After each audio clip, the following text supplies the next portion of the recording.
मोदी जी, आपकी कुर्सी में क्या गोंद लगी हुई है जो आप ऐसे चिपक के बैठ गए कि उठने का नाम ही नहीं ले रहे हैं? देश में इतनी जघन्य अपराध हो रहे हैं महिलाओं के साथ, उन्हें निर्वस्त्र करके परेड निकाली जा रही है, इतनी घिनौनी घटनाएं देश में हो रही है और आप है कि मजे से चिपक के बैठ के सब कुछ देख रहे हैं। आपको कुछ पता कहाँ चलता है? अरे नहीं दीदी, मोदी जी को पता तो तब चला ना जब वीडियो वायरल हुआ। वीडियो वायरल नहीं होता तो आपको पता कैसे चलता? मोदी जी को पता चलेगा अगर उनके मुख्यमंत्री बताते, लेकिन उनके चहेते मुख्यमंत्री तो इंटरनेट बंद करके बैठे थे। उन्होंने इंटरनेट बंद करके अपनी पूरी जिम्मेदारी निभा दी। इंटरनेट बंद, वीडियो वायरल नहीं होगा, किसी को पता नहीं चलेगा कि क्या हुआ। सारा प्रशासन इंटरनेट के भरोसे चल रहा है मणिपुर में, है ना? वैसे मोदी जी, आप तो ड्रोन कैमरे से पता कर लेते थे ना कि क्या हो रहा है। इस बार आपका ड्रोन कैमरा कहाँ गया? 77 दिन तक आपको पता नहीं चला किसी राज्य में हिंसा हो रही है, और जब किसी राज्य में हिंसा होती है तो वहाँ की औरतों की क्या दुर्दशा होती है, इसका आपको जरा भी अंदाजा नहीं था।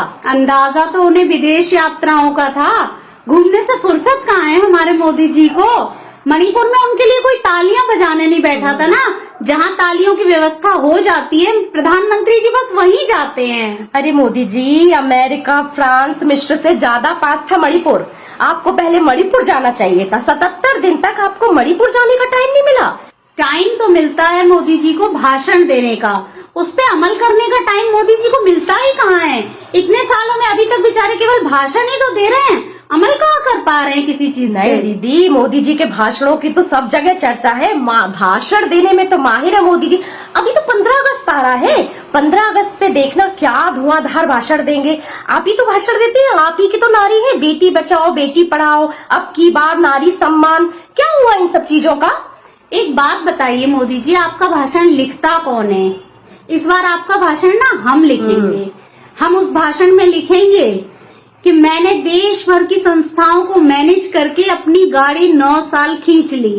अब क्या बताऊं कि जनता की आंखें खुलने लगी हैं, जनता जागने लगी है, सवाल करने लगी है। इसलिए इस बार मुझे मुश्किल लग रहा है कि मेरी गाड़ी कैसे खींचेगी। ये लिख कर देंगे हम आपके भाषण में।